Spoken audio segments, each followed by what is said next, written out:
You're tuned in, you're tapped in with the Questions Hip Hop Podcast. I am your host, Sean Kantrowitz. As always, I present to you conversations, deep dives, discussions, debates, thought exercises, all about hip hop, its culture, with its biggest fans and its practitioners.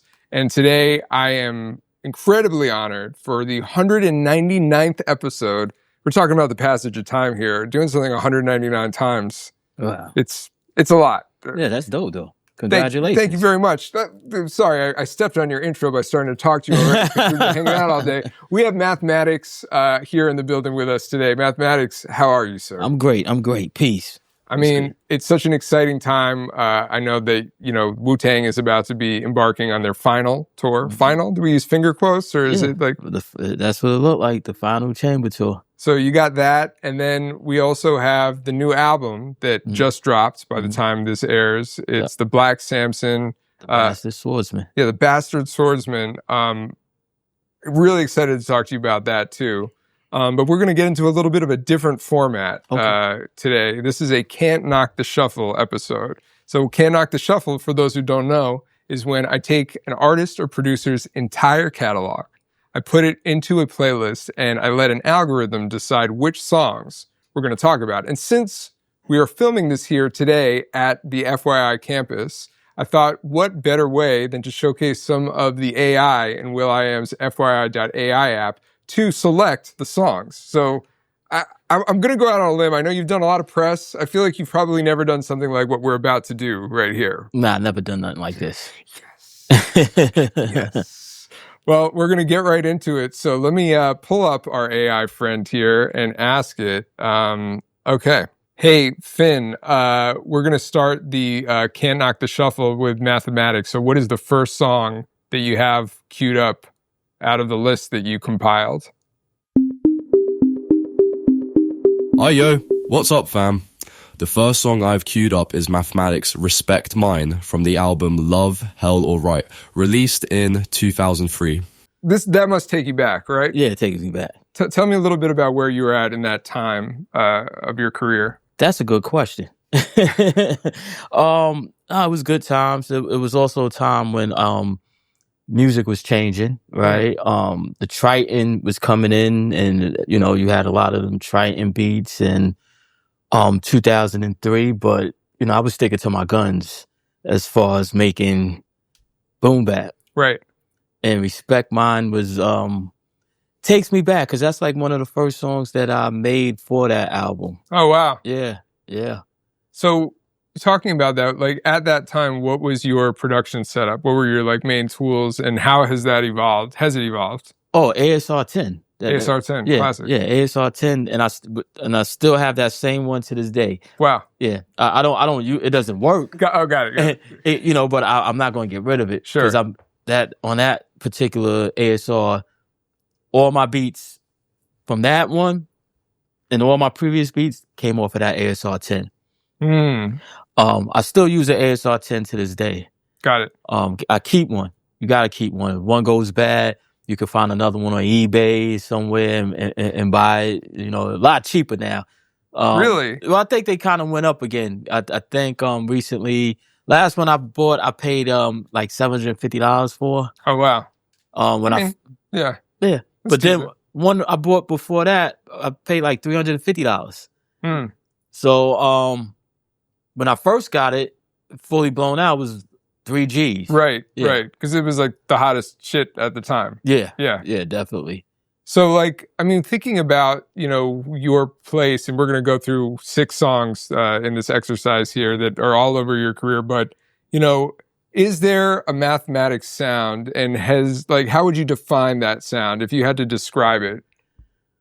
I guess it is a Mathematics sound. I think that sound is just, for me, I don't really know how to describe it because music is emotional. Sure. It's something you feel.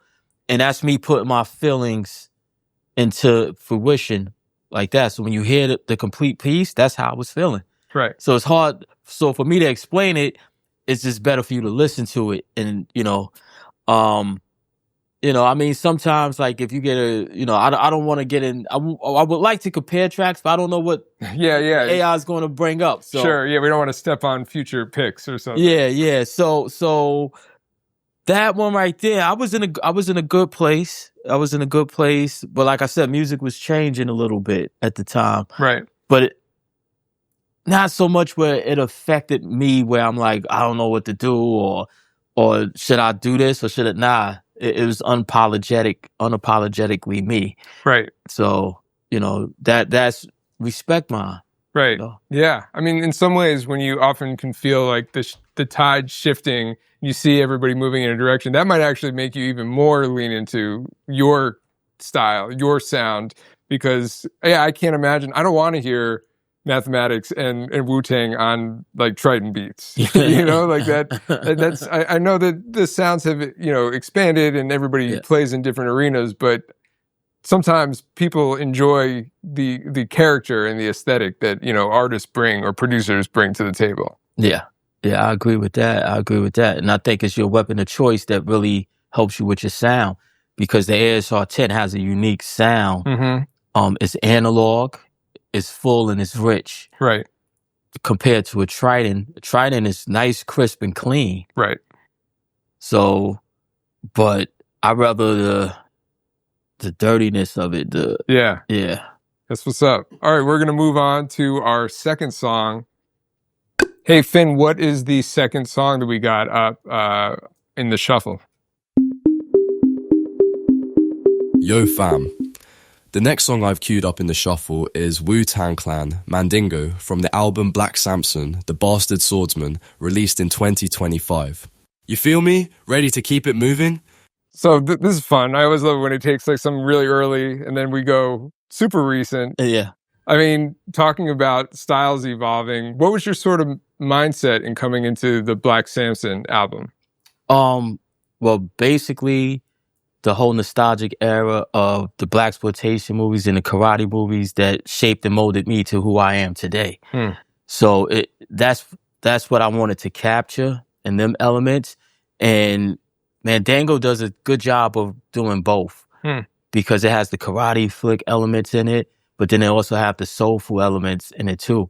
But it also has that up-tempo Wu-Tang hard driving beat. Yes. So, and because it had that and it did feel real nostalgic, and now I understand better as far as producing songs, I knew exactly what it needed. And one of the key elements it needed was Blue Raspberry. So I had to take it back to Blue Raspberry on it, because it wouldn't be no Alicia Delph without her, or the Rainy Days, or Ice Cream with her in the background. So many like classic songs that she was ingredient in that. Yeah. And her voice is so soulful. And she was like, well, what do you want me to sing about this? I said, nothing. I said, I just need you to do what you do. Just give me that. And she gave it to me perfectly. Wow. And then, everybody else came through, murdered their parts. And I got to show that I'm still a DJ on it, do some scratches on it. Love that. So, like, we spoke earlier that Black Samson is not a compilation. A lot of times that gets used when it's a producer helming it. But this was something that you crafted. You had a sound, a story that you were doing. I wonder, Wu-Tang has so many members, so many personalities, and I imagine it can be difficult, even wrangling schedules. When you, let's just say for this one, when you made this beat, do you sort of have an inkling of, I think this person will sound good on it? Or are you kind of casting it out and seeing what people do with it, and then that determines what makes the cut? Well, now I understand that the voices are instruments too. So I do hear this individual on it, this one on here, and this one on here.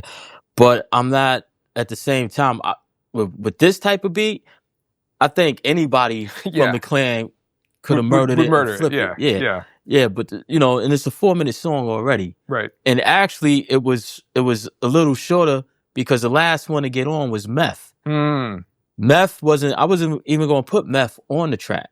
Okay. And Meth heard it. We was on the road and he heard it. He said, yo, wait, why I'm not on that track? I was like, you want some? Right.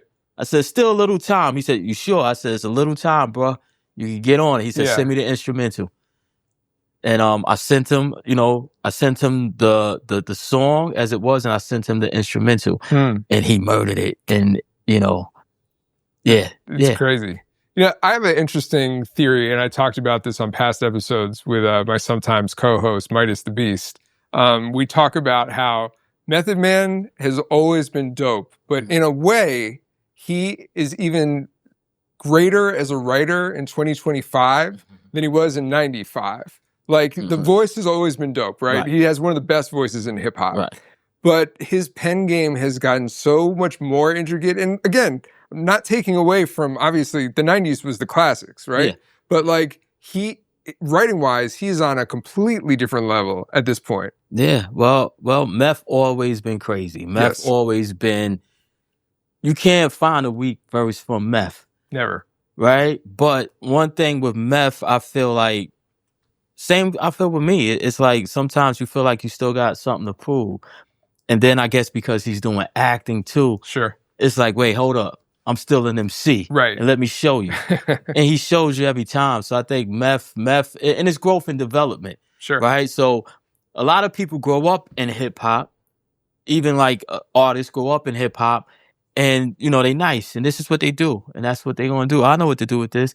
But how many really be like, well, hold on, how can I take this further? Right. What can I say? And I feel the same way with beats. When I make my beats, it's like from Respect Mine to Mandingo, it's growth and development. Sure. You grow, you start understanding. Yeah.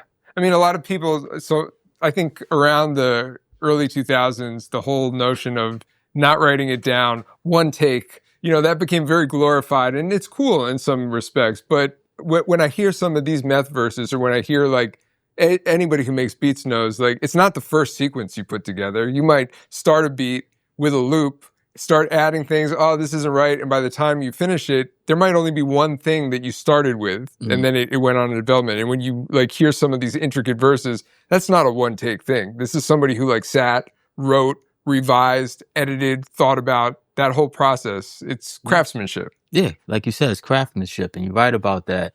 Like, I was never. Some people can rhyme off the top, Sure, which is dope, and some people may not need to put pen to paper, right? But it's always better when you have a plan. It's always better when you do put pen to paper.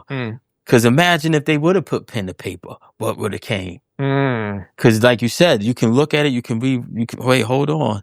Yeah. I think it's nothing wrong with it. I think I thought it was bad when everybody was trying to do it, like, and they act like it's a flex. Jay-Z was great at it. A lot of people, you could tell that it's like, yeah, hey, I didn't write this down. It's like, yeah, we can tell. No, yeah, exactly. Like, Mahomes could throw a pass behind his back, but I don't expect every quarterback to do that. Right. Yeah. So this song has a AI music video. If you haven't seen it, you need to check this out, because I'm right now, personally, I'm obsessed with AI animation. It's something that I've been diving deep into for other projects. Right. Tell me about, like, how involved were you? Did you sort of have like insight that you gave in the beginning, or did they just hand something to you and you gave notes? Like, what was that like? Oh no, definitely involved. But this project, this has been the most I've been involved with any project ever. I've been involved on every level of it. Okay. Down to the video, to with as far as with the AI. I even had a couple of brothers like, don't do with the AI. I get it. There's legitimate concerns. Yeah, but nah. Because but nah. Yeah, because this is my vision, and it helps you to grow. You right now, you may not want to step into the future, but I'm gonna step into the future. That's what I'm gonna do. I'm not gonna limit myself. I'm gonna step into the future. We're in the house of Will.i.am right now, and he's often said that, like, in terms of hip hop, like as an analogy, right now in the AI space, we're in like 1985. 1986, as it came to like sampling and all of that. And it was a technology that was new. It was scaring a lot of people. It was different. It broke all these rules. But then you had people who were not afraid to embrace it that started doing really crazy things with it. And when I see your music video, I'm like, this is exactly that. Because you can't tell me that it wasn't planned, that it doesn't have thought and care put into it. It's just new tools. Yeah. Love it. Yeah, and it's like, hey, listen, the same way, I posed the question yesterday. Like, what's the difference between having an animated video, somebody drawing your video out and having an AI video. Right. You know, somebody came back and said, well, because, you know, the animator took the time to draw it, but with AI, it's just taking from this, that, and pulling it together. But I'm like, wait, hold on. Mm-hmm. I drew too. I'm an artist. So a lot of times you draw what you see. So you pull in too. Mm-hmm. I always say I have a friend she's very concerned about this, and she does some stuff in animation. She's like against it. I'm like, okay, so do you have problems with the animators coloring this using a computer? Because like nobody's hand painting anymore. It's not like 1950s, you know, Walt Disney classic. We're using technology, so you know we're going on a little side tangent here. Yeah. Mathematics and Sean, advocates of AI. This is a safe space for AI. We're going to move into the next song. Speaking of AI, let's pull up our AI friend in the FYI.AI app. All right, Finn, what do we got next in the song rotation with Mathematics? The next song I've selected in the rotation is Ghostface Killah, Mighty Healthy, from the album Supreme Clientele, released in 1998. I'm not supposed to have biases here, and I love all of your work. This is maybe my favorite beat that you have ever produced. And I know a lot of people feel that way too, because it's on a classic album. There's just that vibe. What is your relationship when you hear this song? I saw you closing your eyes. Like, where does that take you? It takes me back. You know, this one right here, because, you know, me and Ghost talked about this when he was first started working on Supreme Clientele, and we wanted to do something that was back in the Park Jam era. You know, I used to throw Park Jams. I used to DJ in Baisley Projects doing Park Jams. And Substitution is one of them beats that you would throw on and get everybody hyped. So, you know, it's elements of different break beats in there, you know, and I kind of took that from Marley Marl perspective. And he's one of the individuals what you was just talking about. One of the first people to sample. Right. And when he realized that, oh, I could just take this kick and this snare here and I can do this like that. Right. It blew, like he told me himself, yo, that blew my mind. That's what he told me. He was even breaking rules. Like I saw a video where he was talking about, he made the Mama Said Knock You Out beat, and Digital Underground's The Humpty Dance. He took the drum break from that, because that's even a rule where like, wait, you're sampling other hip hop songs? Like, are you allowed to do this? But there's no rules to this. No, there's no rules. As long as it's creative, he made it his own. Yeah. And it's fat. Because how many people realized that was even in there? Not until I saw a video where he said that. See what I'm saying? So yeah. I mean, to me, the early making beats like that, right? Yeah. The whole challenge was to, okay, let me take this and make it totally different. So Mighty Healthy is a little different because I used substitution straight. I didn't chop the drums. I looped the drums. Talking about Melvin Bliss, synthetic substitution, classic break, just for the viewers. We want to reach out across the aisle here. Yeah. Thank you. Yeah, of course. Yep. So I took that and I looped it. Like normally I might chop them drums up, but I looped it straight. And then the chop was in the sample. Right. Then added a live bass player. With a boom, boom, because the sample wasn't cutting through enough. Right. So you had to add that element. Yeah. Which is the first time I actually used a live musician on one of my tracks. On this song? On this song, yeah. Wow. Yeah. So I have to ask, like, this year, this was 98? Yeah, 98. Yeah. So Wu-Tang is at its apex in terms of like just cultural relevance, respect, commercial success, and everything. Most things, I would say, up to that point had been under the architecture of the RZA. Like the RZA was the guiding force. How nervous are the other producers in the camp, or how inspired are the other producers in the camp at that time, where it's like, okay, there's a Wu-Tang blueprint, and now we're going to add some other elements. Like, what is that like? Because I'm thinking, like, I'd be freaking out. Well, nah. See, what it was, you know, because we all had a close bond, right? Sure. And when I first started producing, because I had just started producing in 95. Like, wow. When when I seen RZA make Ice Cream, that made me want to become a producer. Got it. And that's when I went and caught my ASR 10. Yeah. Right? So when I used to come to the studio, when I first started making beats, True Master's in the studio. Mm-hmm. RZA's in the studio. Fourth Disciples in the studio. Yeah. Deck is in the studio. And they all got beats. And their beats is heat. Yeah. So it was competition. It was always competition just to make a track, just to make an album. It was always competition.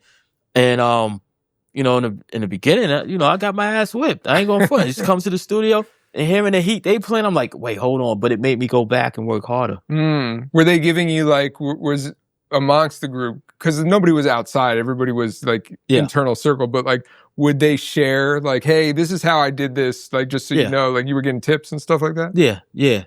RZA was good for that. Even when I first, like I said, when he first made Ice Cream and I was there and I seen the transition, and when I heard it, the finished complete song, like the complete music before MCs, when he first did it, it pulled me right in the room. Because he was in the pre-production room. I went in there, I was like, yo, wait, this the same beat. How you do this? Right. And he's like, yo, ASR 10. And he started breaking it down. Jack was always a good person to break things down for you. True Master, he'll be like, yo, God, you need to do this, do that, such and such. Fourth will break certain things down to me, but we used to build, because Fourth used something different. Fourth used the Kurzweil. Okay. He didn't use the ASR 10. Got it. But we still talk music. Sure, because some of the principles could still translate, even if it wasn't the same tool. Yeah. It's not the same weapon, but, it basically does the same thing, but this is weapon of choice. Yeah. So, but he couldn't be like, yo, go to the filters in here and take it to the 2 HP or the... Right. Yeah, he couldn't do that. Damn. So did you feel like you were a member of the Avengers at that point? That you guys... Because it wasn't even oh, we got something to prove. It's Wu-Tang is forever at this point. This is 97. It was already declared Wu-Tang is forever. Biggest group. I just imagine you must have felt so inspired in that time. Yeah, you do. And you stick out your chest. You know what I mean? You have it, definitely. And, because even though it was competition within us, right? It was friendly competition. Same way it was friendly competition with the MCs in the group. Yeah. It was also competition with other people. So, when I listen to I hear something like Who Shot You? You know what I mean? Yeah. By Biggie. Yeah. And I'm like, wait, hold on. He murdered that. Right. Yeah. Or I hear a Premier beat. Right. It's like, yo, what the hell? Right. Premier is definitely the guy who it's always what the hell, because it's just who hears that record and decides that's what I'm going to do, and this is what I'm going to take it to. It's crazy. Yeah. Or you listen to Dre, you listen to everything that was from DJ Quick. I listen to other producers. You know what I mean? Yeah. And it's I always had to give them their props, because especially once I became a producer, because now I know what it is to make a beat. Well, now I know what it is to, so now when I go back to Breaking Atoms, I'm listening to a Large Professor on that album. Classic. I'm like, yo, incredible. Right. You listen to Chronic or the Chronic 2001 or Doggy Style. You listen to the first 5 joints that RZA basically did by himself. Right. It's crazy, because music is one of those things that in so many other fields, as you get deeper into it, in other fields, you might lose some of the magic, because you're like, okay, I know how it's done. This doesn't impress me. The deeper you get into music, it almost enhances your appreciation of how other people are doing it, because you now understand. And I always say, music is this eternal mountain that no one will ever actually get to the top of. So it's just you're climbing it and you're experiencing oh man, you did this, you took that route. Oh, that's crazy. Quincy Jones got up there. Yeah. Okay. Yes. Quincy. Shout out to Quincy Jones. Isaac Hayes. Yes. It's some of them greats. Yeah. That definitely did. And that goes back to compilations, because you wouldn't consider Quincy Jones' albums a compilation. Never. It was his album. It was his vision that he put together. But he didn't sing. Right. Yeah. He just was the person that was orchestrating it. Yeah. He wasn't a singer. I'm not a rapper. I don't Never? see. ever? Well, yeah. I mean, I could rhyme. But yeah. Yeah. I mean, you picked your path eventually. You were yeah, like, yeah. You know, it's like I remember like even I wrote and I wouldn't say this before, but I've seen Deck actually say it. So since Deck said, I wrote a verse for Deck before. He's in the studio and I was in there writing and he was like, "What you got?" And he's like, "Yo, you mind if I get this?" I was like, "Nah, go ahead. I ain't gonna use it." It was a Triumph verse, wasn't it? No. I wish it was. I wish that was. This would break the internet if that was what just happened. No. But Deck is a swordsman and he don't need no ghost fighter. No. So, but he seen, he heard something I was writing and he loved it. He took it and, he shaped it and molded it to he deckified it. Yeah, he deckified it. Definitely. But yeah, I did rhyme it one time, but it's not me. Got it. Yeah. Got it. All right, we're going to move on to the next song. Okay. Hey, Finn, what's the next song in the mathematics shuffle we got coming up here? The next song in the Mathematics Shuffle is Wu-Tang Clan, Do You Really, Thang, from the album The W, released in 2000. Ready to keep the rhythm going, fam? The W. First of all, rest in peace, K Slay. Yeah, rest in peace, K Slay. Feature on the track, yeah. What was the link up with K Slay on that? Well, K Slay, we was cool with K Slay. I met K Slay through Ray. He's an uptown dude. He did art, Des, yeah, he was just a real cool dude. K Slay. So yeah, rest in peace to K Slay. And yeah, when he got on the joint, I was like, oh, that's dope. I appreciated that a whole lot. And when I first made the track, it's crazy because when I first made the track, I heard Ray and Ghost on this track. But when I played it for them, they wasn't really moved by it. That's got to be so frustrating, right? Yeah, well, you know what it is? Sometimes as a producer, you can hear things that maybe your artists don't hear. But it's up to them if they're going to jump in and try it or if they're going to be like, nah, I ain't going to mess with it. But as soon as Meth heard it, Meth was sensing a theme here. Sensing a theme. Yeah, Meth was like, yo. Yeah. Me and Meth, we vibe out a lot. We've been on the road a lot together.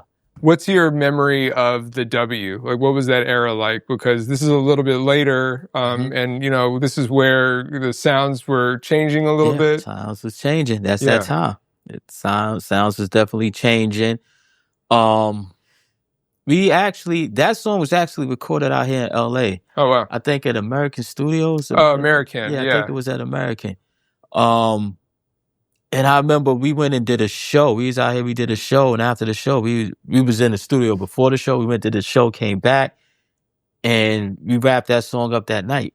That was just one of them joints, and it's hard beat, hardcore, driven, and it do have an element of fun to it. It's got like a fun stomp to it. Yeah, it's that sample and the drum programming as well. Are you a guy who's sitting on like a ton of unused beats, or do you kind of like, once you're done with an era, you cast those aside? Like when you step into a session, what are people hearing when you're pulling up beats for consideration? Well, nowadays I try to make a beat for that individual. Of course, I'm sitting on crazy beats. Like I still have my disc from my ASR 10 from way back in the days, and every once in a while I might load one up and see, I just found a beat I made in 1998. Wow. And I was like, oh, it had potential. But now that I understand, and one thing I stopped doing, and not to say I won't do it again, but I don't sample no more.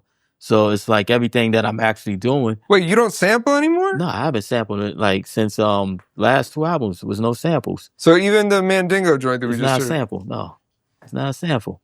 Okay. No. So what I do, and it takes me longer to make my beats because of that. So I might start with a bass line or start with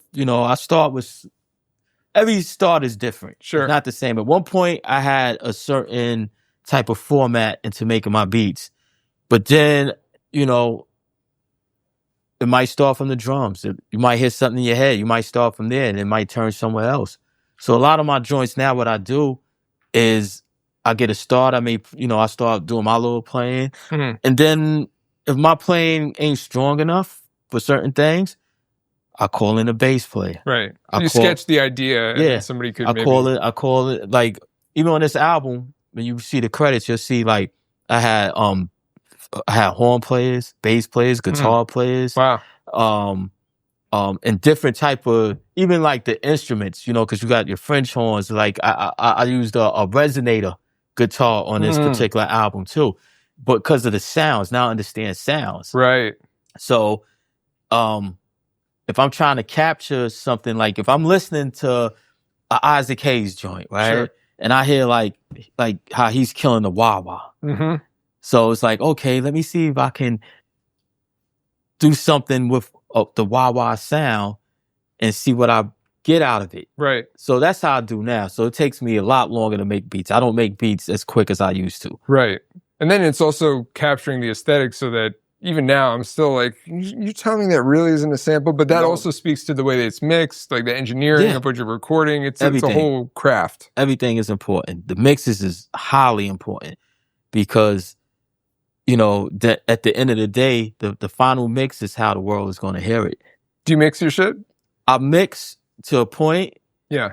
And then I take it to the next engineer. Like I had 3 different engineers on this album. Oh wow. Yeah, because even last album, Wu-Tang the Saga Continues, it was 3 different engineers. It was Phenomenal, Jamie Zebrack, and Josh Gannett on the last one. On this one, I used Phenomenal, Jamie Zebrack, and Troy Hightower. Yeah. And Rich Killah. Okay. Rich Killah did the last mixes and mastered it. So, I used a little bit of everybody to get the sound that I really want. Dope. Love it. We're shouting out engineers. Like this is the level of nerdery on the Questions Hip Hop. And I love it because name another podcast that's doing this. They're not doing it. All right, let's see what our AI has up. We got 2 more songs queued up, so let's see. Hey, Finn, what is the next song that we have for mathematics in the shuffle? The next song in the mathematics shuffle is Method Man and Redman, Fire in a Hole, from the album Blackout, released in 1999. This one actually does give me a West Coast vibe a little bit, like with the hits. The key hits. Yeah. Then I got the right. Yeah. What were you listening to at this time around this era? That's a good question. What was I listening to? Just check your journal that you carry with you everywhere, right? Right. Yeah. Give me 1 second. No, that's a good question. And the funny thing about this track is that they was working on an album, and I remember I specifically made this one for them. But then when I was getting ready to go to the studio, I was listening back to it. I was like, nah. So I thought I took the disc out and left it. Yeah. So when I got to the studio, I'm bringing my disc, I'm playing all the joints. Then I see this one. I'm like, wait, hold on. I thought I left this. Yeah. Snuck its way in. Yeah. Because I wasn't going to play it for him. Right. And then I was like, you know what? Might as well. Let me hear how it sounds in the big speakers up in here. Sure. He's in 36 Chambers on 37th Street. So I put it in. As soon as I put it in, both of them was like, yeah, that's it right there. So I was like, wow. I said it must have meant to been. Right. It must have meant to be, because if it had been my choice, you would have left it. I would have left it. What's, you mentioned earlier. I still don't know how we got it in the stack. I really don't. We're going to find out, damn it. This is an investigative report. We are going to solve this. Nobody leaves this room until we get to the bottom of this. I don't care. Order Postmates. No, you mentioned earlier that you have, a real kinship with Method Man. Yeah. And most times that I've ever seen Meth and Red perform live, you're usually DJing with them. Tell me how that relationship blossomed, because you're in a group, Wu-Tang is a group with so many members that like it could have been, you and Ray at every show, or you and Jizza. Like, how did it come to be? Because I know you in the early days, you were with Jizza. Yeah, I as started his off with DJ. Jizza. Yeah, Jizza's DJ. How does And a DJ in the Wu-Tang solar system find their pairing of like, okay, this is how we are gonna rock? Well, what's crazy is that I was about to step away from the game completely. You know, when things wasn't going right. Yeah. And it was Jizza who was like, nah, let's go. Come on. You coming. Jizza was the one who brought me back into hip hop, into the road, and had me going back out on the road with brothers. So when I went out, I was DJing for all Wu-Tang. I was DJing when Ray and Ghost, Jizza, Meth, everybody that went out solo.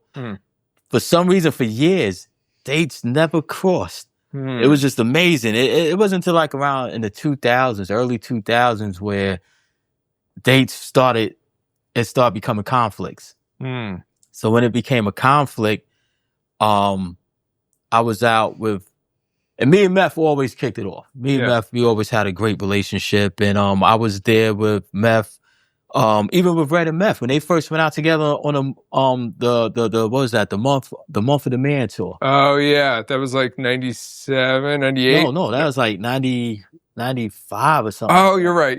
Yeah. So that was the first time I went out and was rocking with Redman. Okay. And it just seemed from then on, like, you know, I don't know. It's just like when things got confusing, whatever, me and Meth always, you know, I was always out there with Meth. Yeah. Then Red and Meth. Maybe too, because at one point they had the most consistent shows. Meth had the most consistent shows. Which, by the way, you know, I think back to in 2023 when it was one of the big shows in New York. There was like the Hip Hop 50 and Meth and Red performed at it.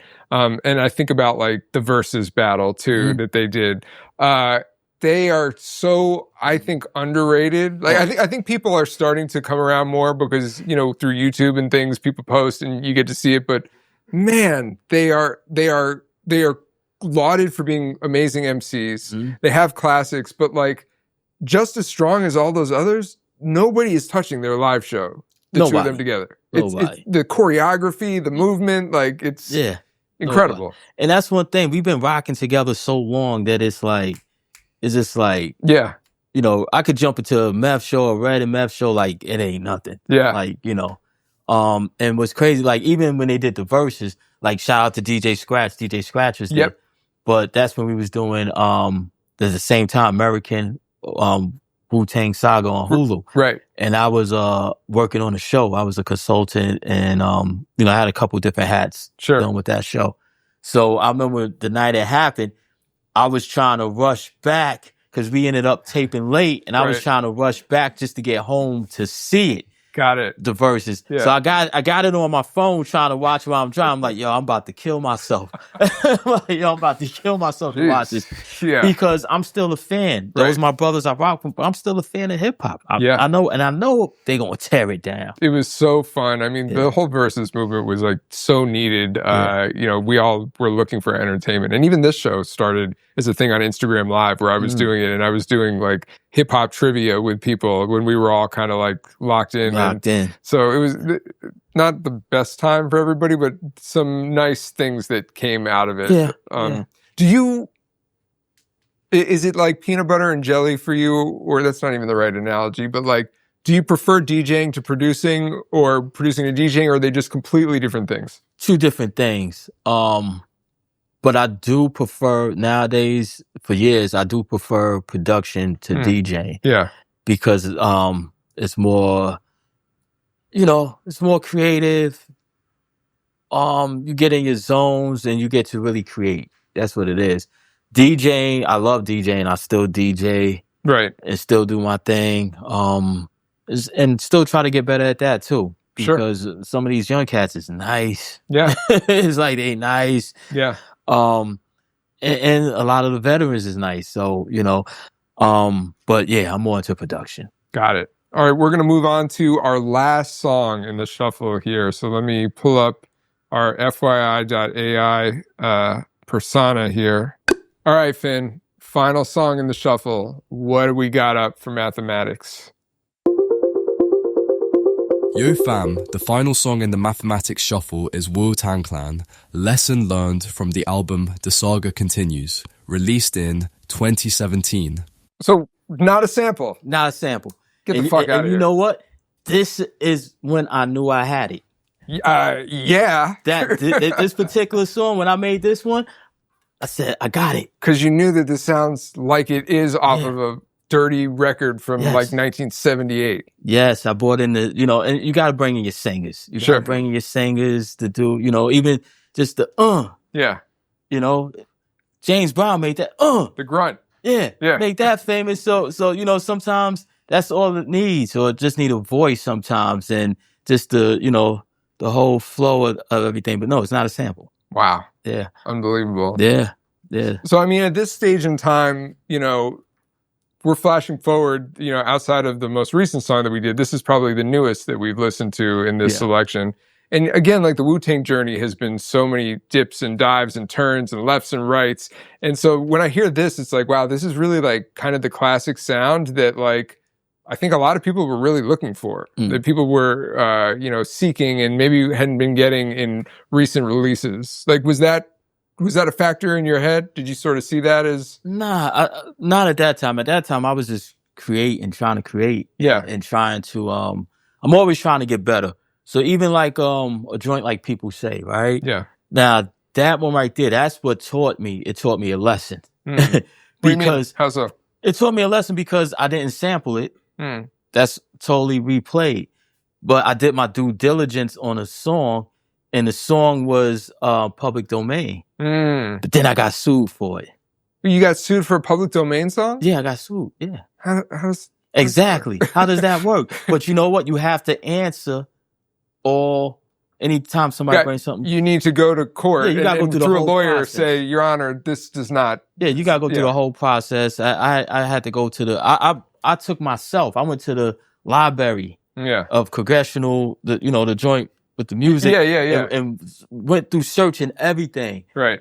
Just to, at the end of the day, I could say I could have won the case 100%, but it would have been more draining. Right. So, but I had so much pressure on them that, I settled. Sure. But when I settled, because they knew I was in the right.